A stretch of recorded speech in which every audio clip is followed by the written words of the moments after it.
Puncak komedi dari perkara ini adalah bapaknya ini bilang kalau misalkan nggak ada itikat baik dari kurir itu, maka bapaknya bakal ngelapor ke pihak kepolisian. Kata gua, bro, lu yang kagak paham cara belanja gimana? Lu yang marah-marah pas dijelasin yang benernya apa? Kenapa lu yang laporin polisi? Kenapa? Why?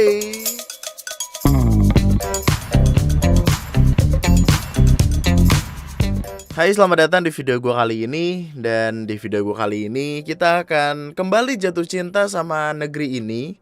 Karena Indonesia kita tercinta memiliki orang-orang yang sangat amat pintar, yang bahkan menggunakan 100% kekuatan otaknya. Kayak Lucy, tau gak lu ya? Hanya saja ada beberapanya yang menggunakan otak itu dengan cara sebaliknya, dengan cara terbalik gitu. Jadi logikanya tuh kagak masuk gitu. Seperti perkara ini contohnya. Kita masih bakal ngebahas tentang perkara bapak-bapak ini. Satu video full ngebahas si bapak ini. Jadi di video TNM terakhir kan ada bahasan tuh tentang bapak-bapak yang belanja online tapi make metode COD-an atau cash on delivery. Cuma ketika paketnya datang, bapak ini maksa buat ngebuka paket itu. Yang padahal itu tidak boleh. Aturannya kalau lo mau ngebuka mesti bayar dulu. Bahkan sebelum lo ngasih duit, paket itu harusnya nggak boleh dipegang sama lu gitu. Tapi si bapak ini tetap maksa. Paket itu tiba-tiba dibuka sama dia.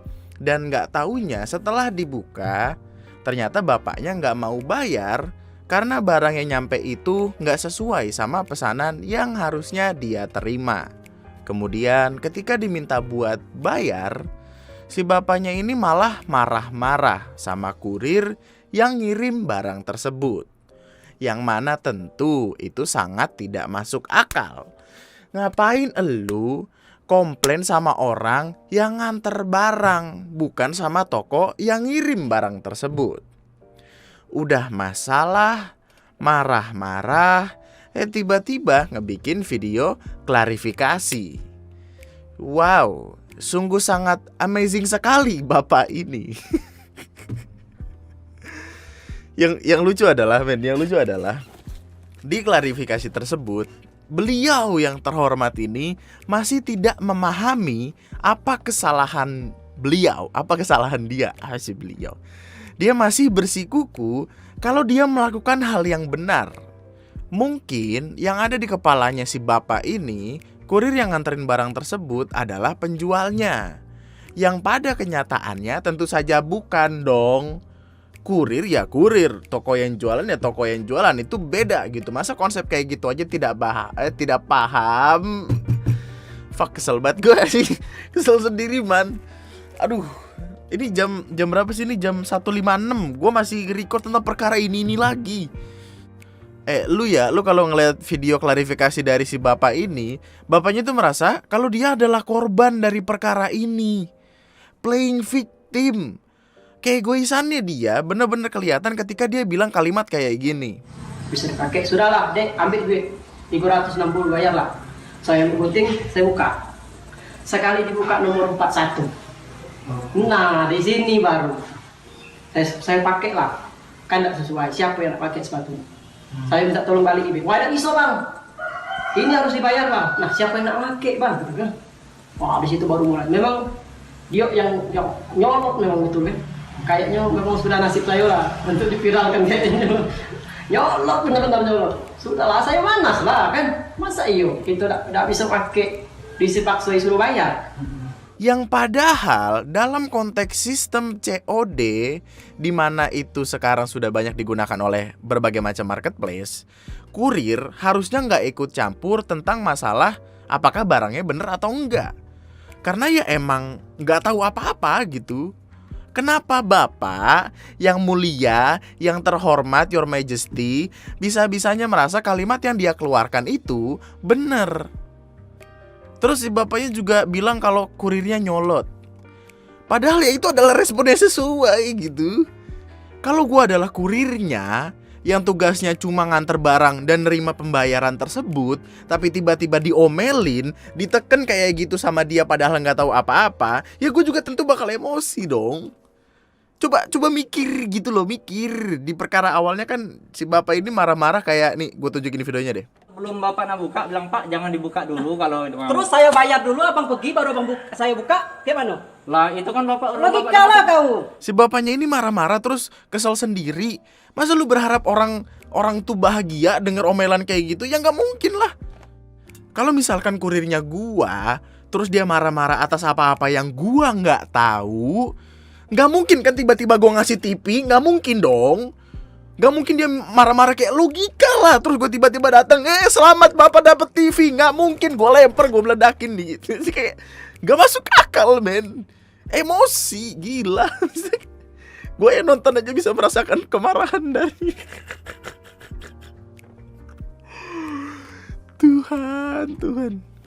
Kalau ada orang Sarah marah-marah dia malah dapet TV aja, gue pengen marah-marah terus. Rumah gue jadi toko elektronik lumayan.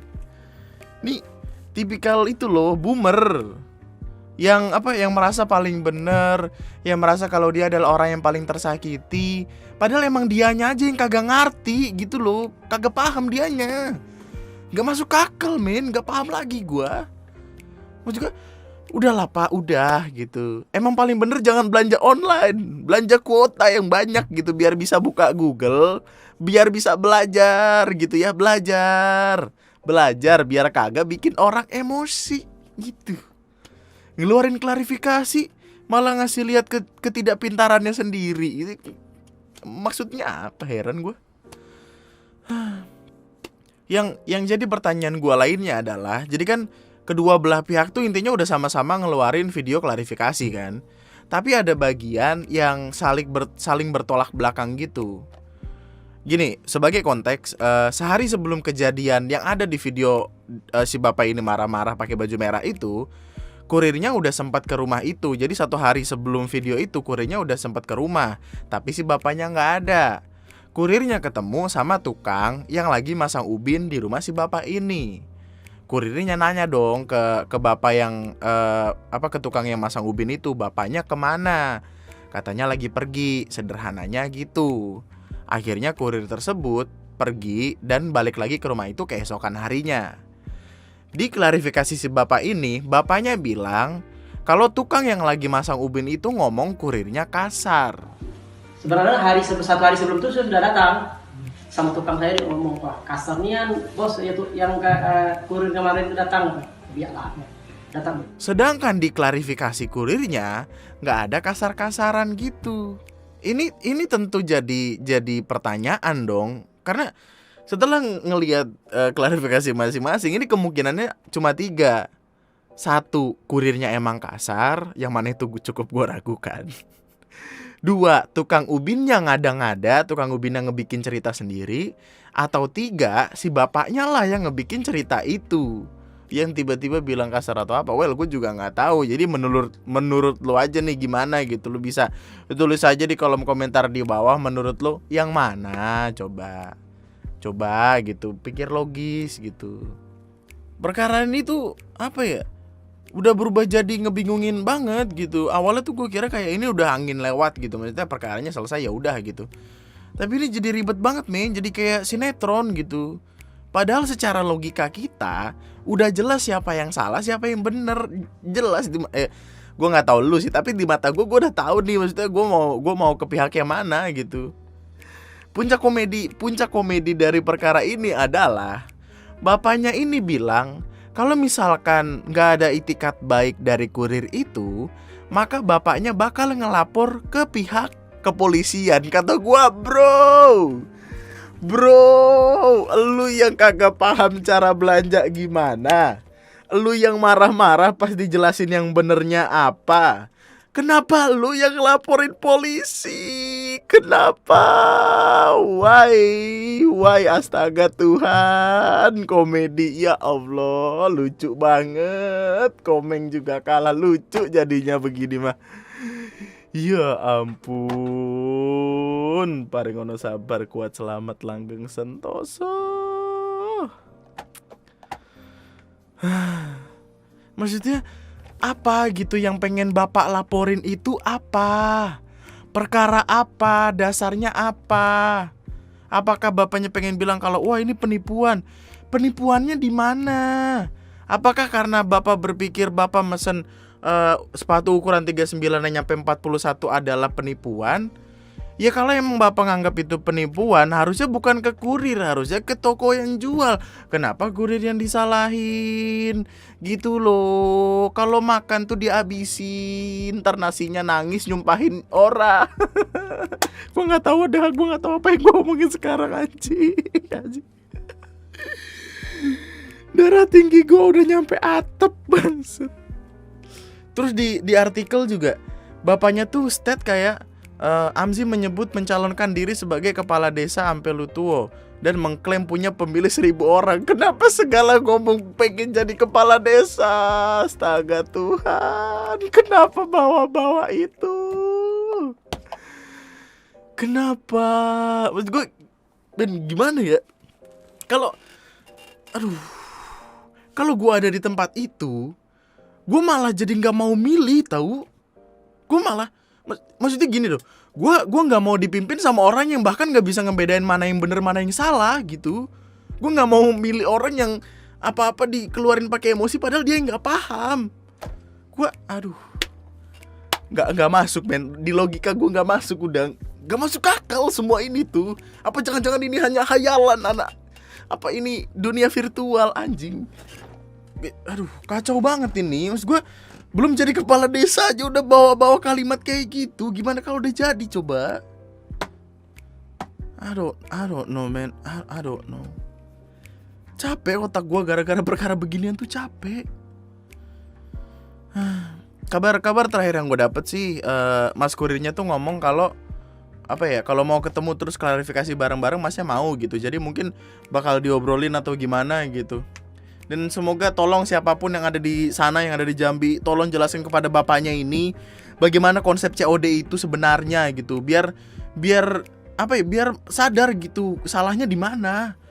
Bapaknya itu masih merasa dirinya benar karena dia nggak tahu bapaknya tuh merasa dirinya benar karena bapaknya tuh nggak tahu yang benar sebenarnya apa. Mampus, bingung nggak lu? Gue aja bingung ngomongnya anjing. Kasih tahu gitu, kasih paham Pak. Konsep COD adalah toko mengirimkan barang tersebut melalui kurir, di mana kurir tersebut akan memberikan barang yang Bapak pesan, tapi sebelum dikasih barang itu belum boleh dikasih kecuali Bapak sudah bayar. Bapak bayar dulu baru barangnya dikasih. Mau barang itu rusak, reject, beda atau gimana, komplainnya ke toko, jangan ke kurir. Kurir tugasnya nganter sama nerima duit. Udah, simple, sederhana. Kalau begitu aja kagak paham gimana mau memimpin bangsa yang zamannya udah 2021, udah melek internet pintar gitu loh. Gua debat capres lah gua ntar nih anjing.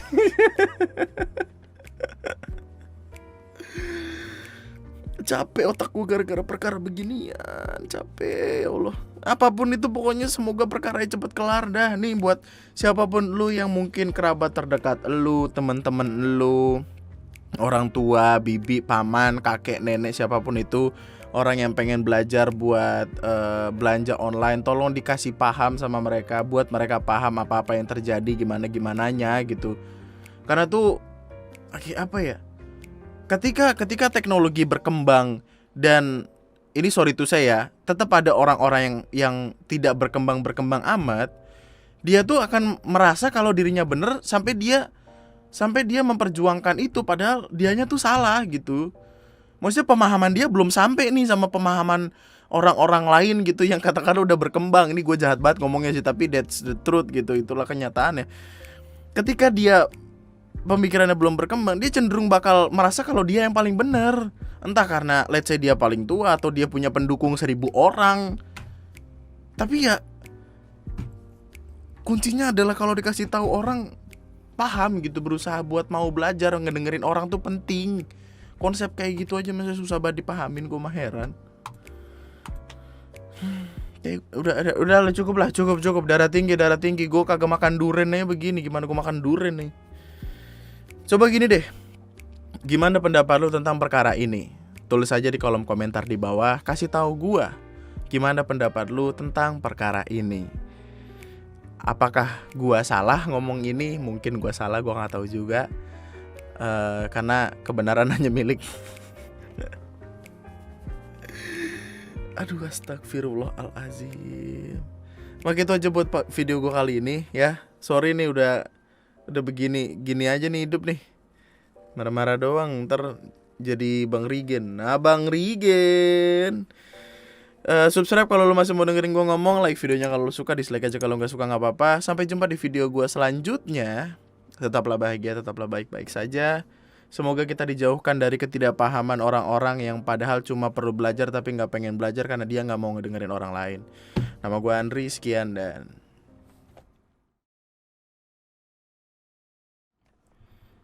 kayaknya dari awal emang inti permasalahan ini sederhana ya. Maksudnya si bapak ini merasa dirinya pengen ngerasa dirinya tuh pengen ditipu sama orang gitu, kayak hampir ketipu sama orang karena perkara sepatu gitu.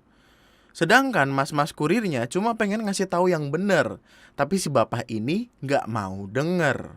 Miskomunikasi, tapi ya miskomunikasinya ditembokin sama si bapak ini sendiri, kayak apaan lu, nggak gini caranya, lebih tahu gua kali ya, bla bla. Mungkin dia pikirnya gitu, nggak tahu juga. Tapi ya intinya karena perkara perbedaan itu ya nggak kemana-mana gitu.